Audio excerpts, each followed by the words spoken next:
भगवान पांडुरंग परमात्मा श्री ज्ञानोपराय जगद्गुरु तुकाराम महाराज, शांति ब्रह्म एकनाथ महाराज, आदि गुरु श्री शंकराचार्य इत्यादि ध्वनि जा कंकण इत्यादि सब संतों की अलौकिक ध्वनि को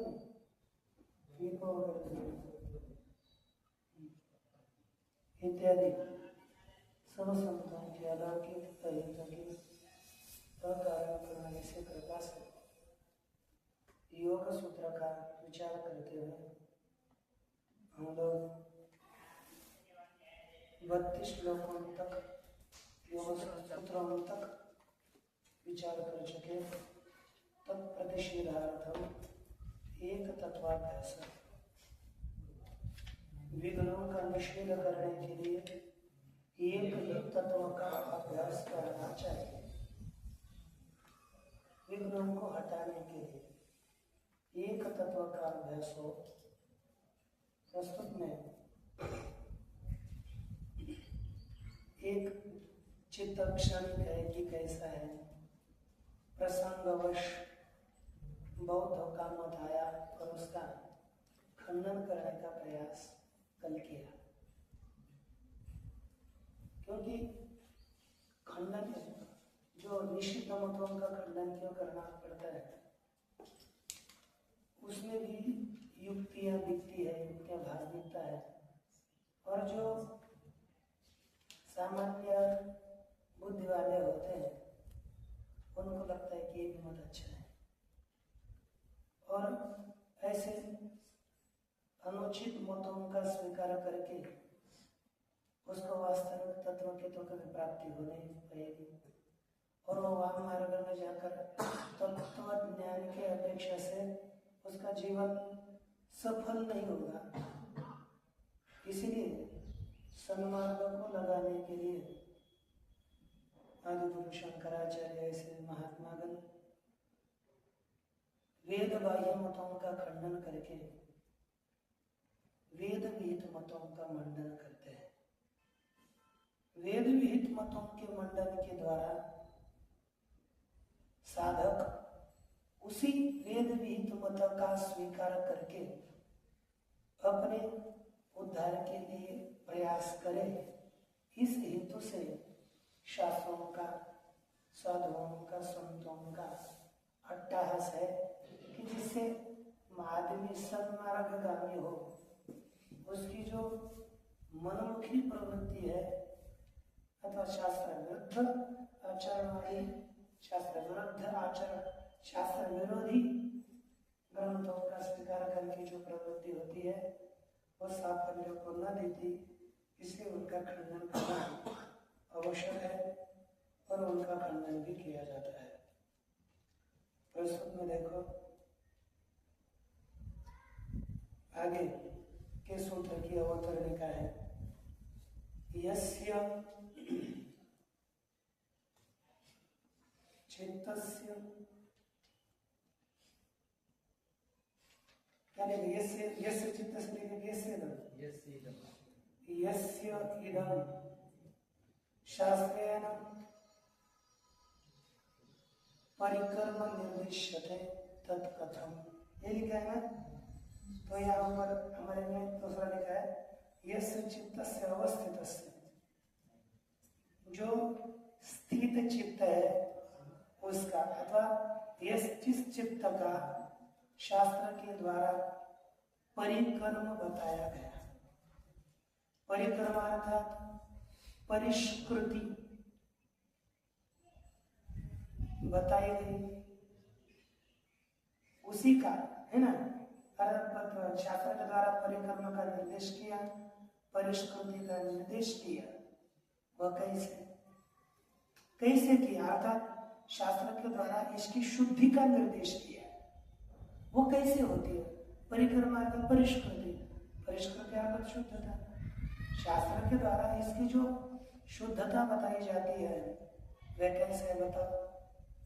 इस तरह का संदेह हुआ और उसी शुद्धि का साधन प्रस्तुत में बताने जा रहे हैं, है कि नहीं? तो देखिए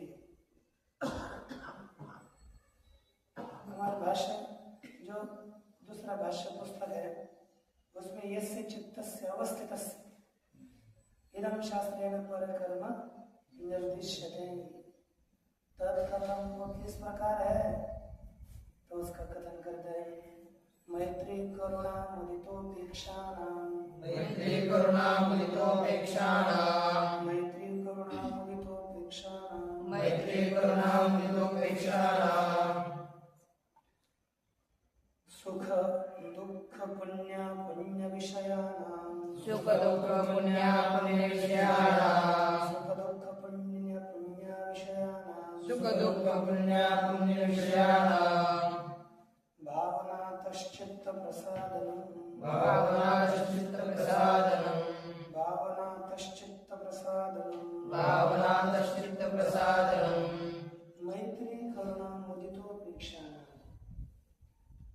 यह कैसे है? मित्रता, करुणा, कृपा, मुदिता और उपेक्षा, यह कैसे है? कहते हैं कि इनके विषय क्या है? सुख, मैत्री करेंगे तो सुख, अथवा सुखियों में मैत्री, जो दुखी है उसके विषय में करुणा, जो पुण्यात्मा है उसमें संतुष्ट होना, और जो पापी है उनकी उपेक्षा करना। सुख दुख पुण्य अपुण्य विषयक मैत्री करुणा मुदिता उपेक्षा इनके भावना से चित्त प्रसादनम, चित्त प्रसन्न होता है, शुद्ध होता है, निर्मल होता है।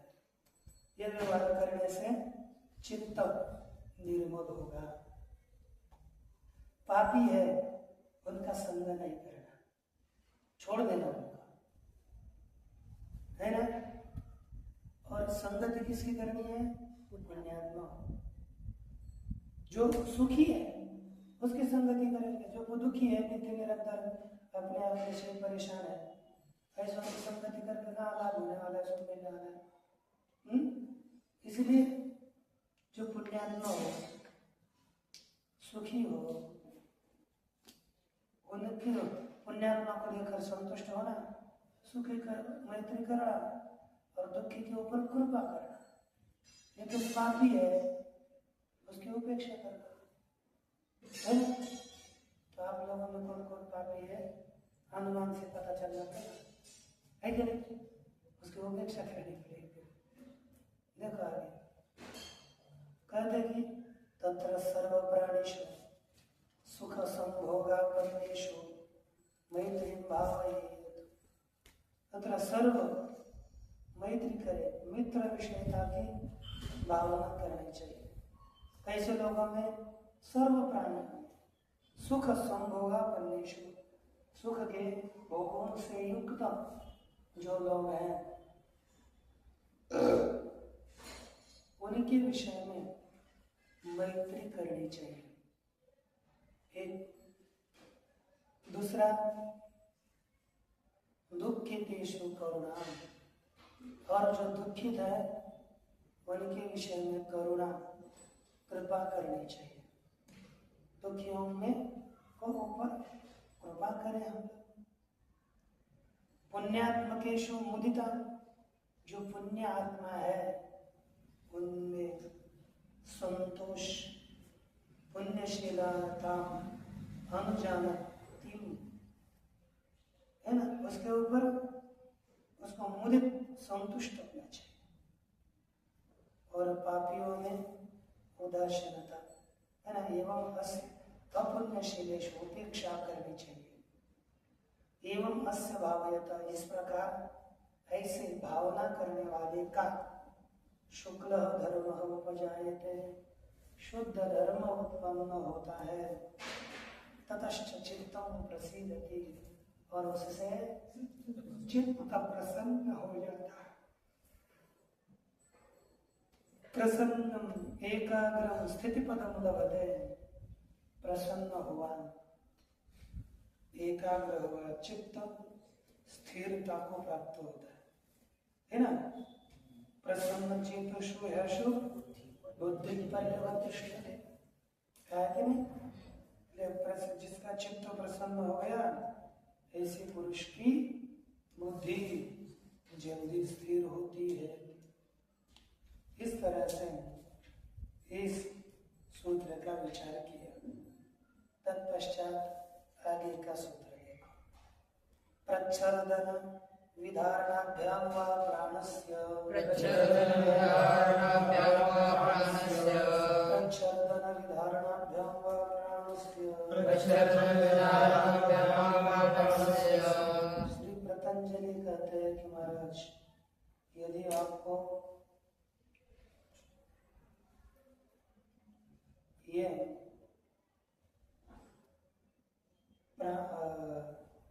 आपका अंतःकरण स्थिर करना है, मन को स्थिर करना है, इसका और एक उपाय है।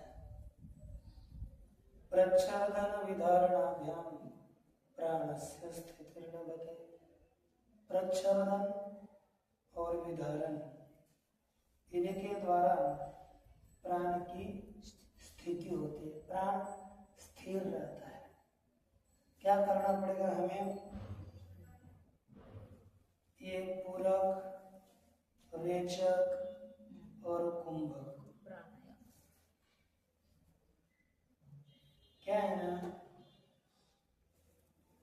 प्रच्छर्दन अर्थात उदर में विद्यमान वायु को नाक के द्वारा बाहर निकालना, यह प्रच्छर्दन है।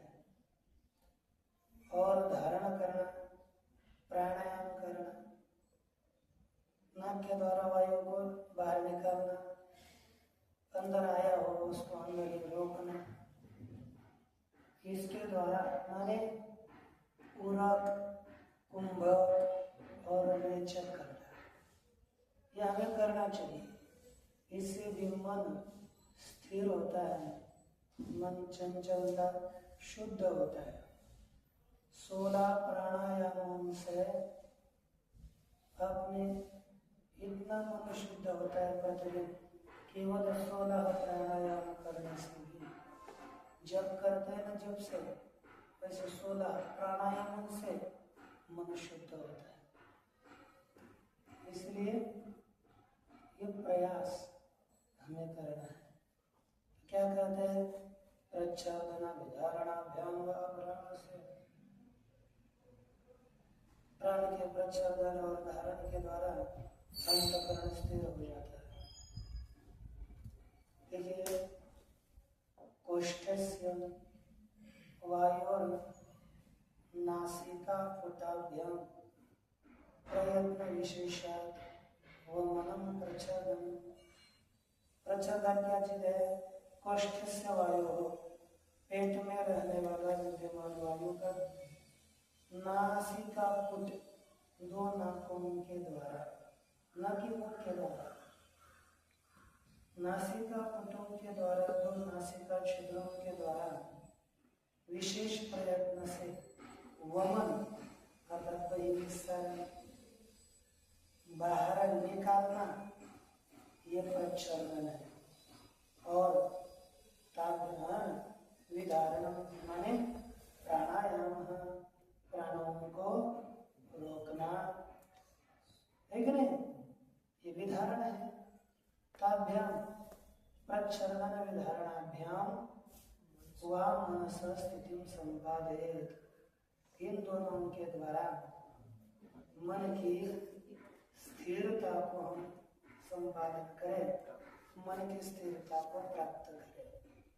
तो इस तरह हमें प्राणायाम करके पूरक, कुंभक और रेचक, इस तरह से प्राणायाम करके हम अपने मन को स्थिर कर सकते हैं।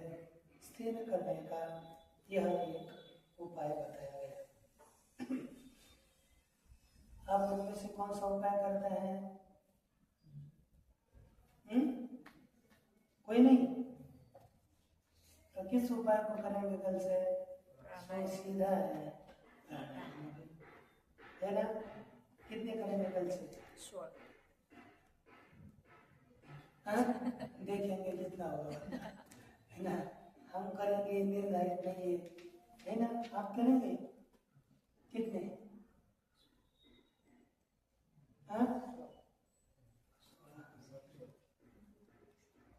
देखो करो, अच्छा करो। प्राणायाम से सब ठीक रहता है, हमें भी करना है। देखो, मनस्य की स्थिति को बांधने वाले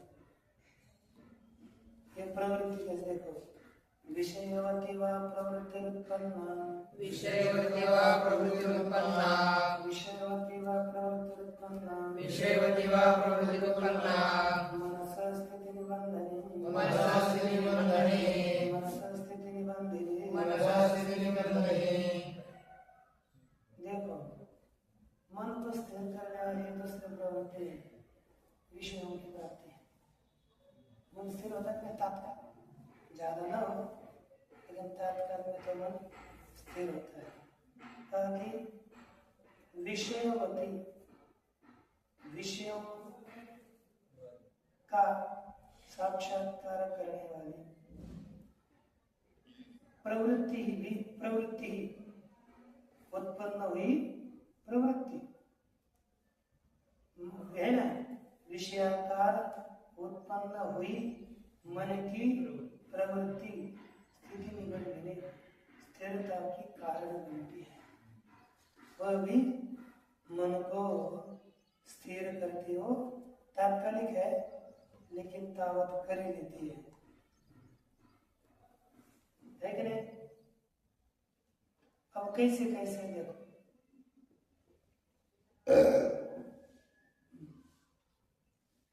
नासिकाग्रे धारयतोस्य या दिव्यगंध संवित सा गंध प्रवृत्ति ही।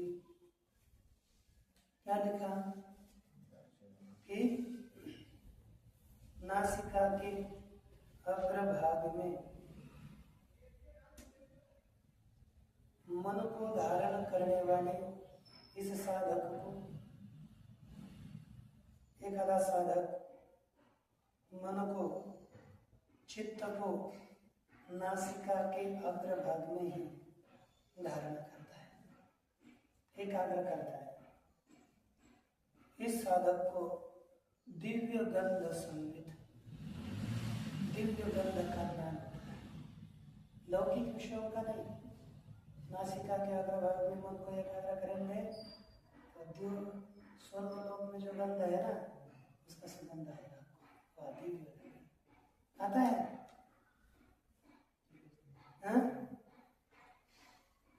आइए बोलेंगे, हमको तो दिव्य गंध नहीं आता, लेकिन हमारे पास कोई आया तो हमारा ही गंध से आता है। ये इसको कौन सा गंध कहेंगे? ऐसा होता है क्या? आपको नहीं कह रहा हूँ, सबको कह रहा हूँ। ऐसा होता है कभी कभी, है ना? एक का किसी के मुख का ही गंध आता है, दुर्गंध आती है। सुगंध की अपेक्षा से दुर्गंध आती है। लेकिन साधना करें, शरीर ठीक रहेगा। नासिका के अग्र भाग में धारण करने वाले, धारण किया है चित्त जिसने, उसको दिव्य गंध का ज्ञान होता है। सा वही कौन सी संवित है? गंध प्रवृत्ति है, उसको कहते हैं गंध प्रवृत्ति। टीका में लिखा विवरण में, प्रहलाद नरक सुरभि गंध संवेदनम, है ना? निरंतरतया सम्मत संयोगमिव आचक्षाना जायते। निरंतर सम्मत संयोग की तरह ये देखती हुई ये प्रवृत्ति उत्पन्न होती है, यह गंध प्रवृत्ति। दूसरा जीवाग्र संवेद, जीवा के अग्रभाग में चित्त को धारण करने वालों को रस की संवेद उत्पन्न होती है। तालु में अपने चित्त को धारण करने वालों को दिव्य रूप का ज्ञान उत्पन्न होता है। जीवा के बीच में यदि हम अपने चित्त को एकाग्र करेंगे तो वहां से स्पर्श संविद अलौकिक दिव्य स्पर्श का ज्ञान होता है। जीवा मूल में यदि हम चित्त को एकाग्र करके रखेंगे, धारण करेंगे, तो उससे शब्द दिव्य शब्द का ज्ञान होता है। इति एतावृत्तयः उत्पन्नाश्चित्तं स्थितौ निबध्नन्ति। इस ऐसे यहाँ उत्पन्न हुई वृत्तियां चित्त को स्थिरता में बांधती है। स्थिरता में चित्त के स्थिरता में कारण होती है। संशयं विदमन्ति, और संशय को नष्ट करती है। समाधि प्रज्ञायाम चत्वारि भवन्ति, और समाधि प्रज्ञा में, समाधि बुद्धि में ये सब द्वार हो जाते हैं, कारण हो जाते हैं, है कि नहीं? एतेन चंद्रादित्य ग्रह मणि प्रदीप रश्म्यादिषु प्रवृत्ति उत्पन्न विषयवती एवं वेदितव्य। इससे चंद्र, आदित्य, सब ग्रह इत्यादियों में हुई जो मन की प्रवृत्ति है वह भी विषयवती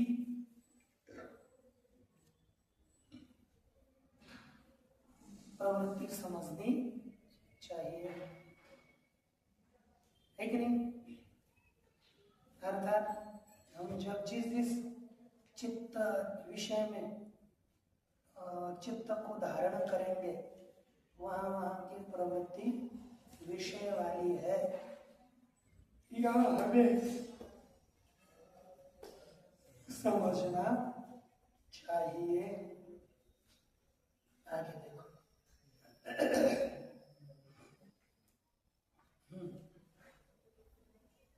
यद्यपि तत्तच्छास्त्रानुमानाचार्योपदेशैः अवगतम् अर्थतत्त्वं सद्भूतम् एव भवति। कहते यद्यपि उस शास्त्र के द्वारा, अनुमान के द्वारा और उपदेश के द्वारा, आचार्य उपदेश के द्वारा, शास्त्र, अनुमान और आचार्य उपदेश इनके द्वारा अवगतम अर्थ तत्व, अवगत जाना गया पदार्थ तत्व सद्भूतम एवं भवति। कैसा होता है? सद्रूपी ही है। कैसा है? सद्रूपी ही है। उस आचार्य के द्वारा जाना गया जो वास्तविक पदार्थ है वह कैसा है? सद्रूप ही है। तथापि एतेषां यथाभूतार्थ प्रतिपादन सामर्थ्य, इनके यथार्थ यथाभूत वास्तविक अर्थ के प्रतिपादन के सामर्थ्य से, क्योंकि वे आचार्य सभी यथार्थ के अर्थ को बताने के लिए प्रवृत्त हुए हैं, तो उन्हीं के सामर्थ्य से वह सभी अर्थ यथार्थ में होता है। यह है बात। तो भी तथापि यावत् एकदेशोऽपि कश्चित् न स्वकरण संवेद्य भवति, यावत् अर्थात जब तक एक देश भी अपने इंद्रियों का संवेद्य, अपने इंद्रियों के ज्ञान का विषय नहीं होता, जब तक एक भी पदार्थ अपने इंद्रियों का विषय नहीं होता तब तक कैसा रहता है? तावत सर्वं परोक्षम एवं, सभी परोक्ष की तरह होता है। जो वास्तविक है तो भी इंद्रिय का संबंध नहीं हुआ तो परोक्ष की तरह ही है। सूक्ष्मेषु अर्थेषु न दृढ़ां बुद्धिमुत्पादयति। क्या कहा? परोक्षम इव अपवर्गादिषु सूक्ष्मेषु अर्थेषु। अपवर्गादि सूक्ष्म पदार्थों में दृढ़ां बुद्धिम न उत्पादयति। कैसे? दृढ़ बुद्धि को उत्पन्न नहीं करता। तस्मात् शास्त्रात्मनाचार्योपदेशो है ना, देशोपबोधनार्थम एव अवश्यं कश्चित् अर्थविशेषः प्रत्यक्षी कर्तव्यः। तस्मात् अर्थात इसलिए किसके द्वारा? शास्त्र अनुमान आचार्य उपदेश इनके उपोद्बोधनार्थम क्या लिखा है? शास्त्राचार्य उपदेशोपोद बोधनार्थम ना, बोधनार्थम है ना, उनको बोधन करने के लिए शास्त्र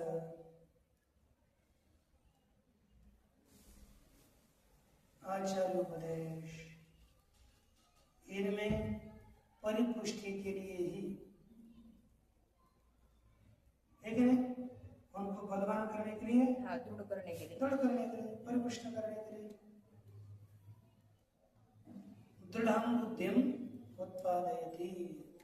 दृढ़ बुद्धि को, सुदृढ़ बुद्धि को ये उत्पन्न करते हैं।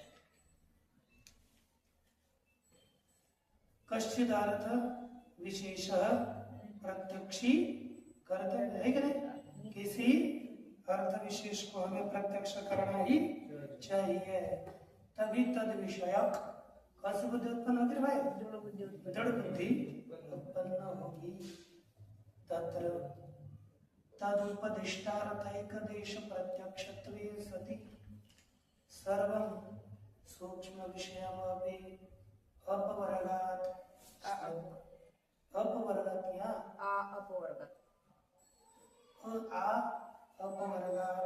श्रद्धीयते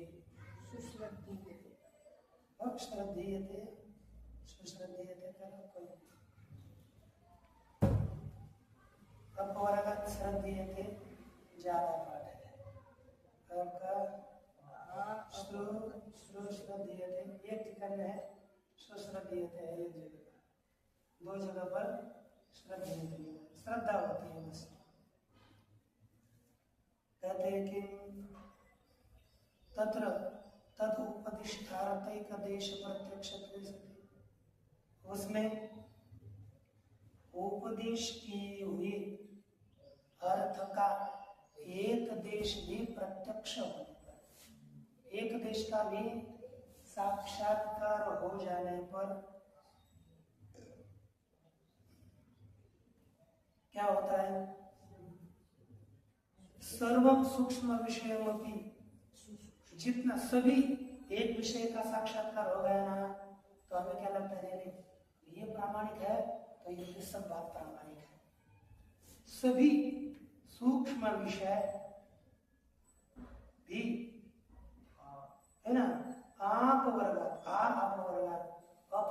तक, सबसे मोक्ष, अपवर्ग माने मोक्ष, जहाँ पर पवर्ग नहीं है, पाप नहीं है ना, फल नहीं है, बद्धता नहीं है, बंधन नहीं है, भय नहीं है, भ्रम नहीं है, और जहाँ पर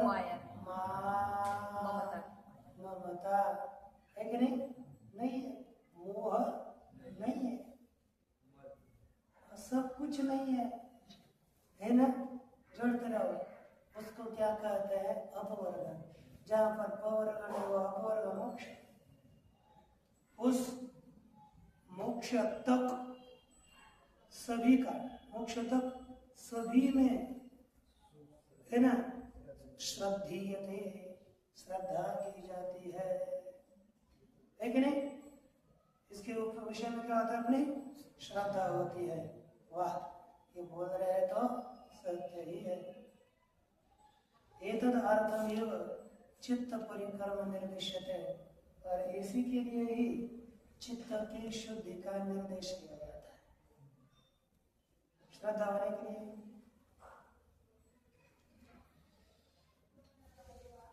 अनियतासु वृत्तिषु तद विषयाम वशीकार संज्ञा हो जाता है, और अनियत वृत्तियों में तद विषयों में वशीकार संज्ञक वैराग्य उत्पन्न है ना। वैशिकार संज्ञक वैराग्य उत्पन्न होने पर समर्थम से क्या आता है, चित्त समर्थ होता है। तस्य तस्य अर्थस्य प्रत्यक्षीकरणाय, उस अर्थ का प्रत्यक्ष करने के लिए चित्त समर्थ हो जाता है। तथा च सति, फिर क्योंकि वशीकार संज्ञा वैराग्य उत्पन्न हो गया, अंतःकरण शुद्ध हो गया है कि नहीं, तो क्या होता है, प्रत्येक अर्थ का साक्षात्कार करने के लिए चित्त योग्य हो जाता है। कौन सी? तथा च सति, वैसा होने पर श्रद्धा वीर्य स्मृति समाधयो, श्रद्धा वीर्य स्मृति समाधि अस्य अप्रतिबंधेन वैषम्येन, प्रतिबंध के बिना यह श्रुति स्मृति श्रद्धा है ना, श्रद्धा वीर्य स्मृति समाधियां प्रतिबंध के बिना यह संपन्न होती है, सिद्ध हो जाती है। यह आपको 3 सूत्र बताए गए, ज्यादा नहीं चाहिए ना।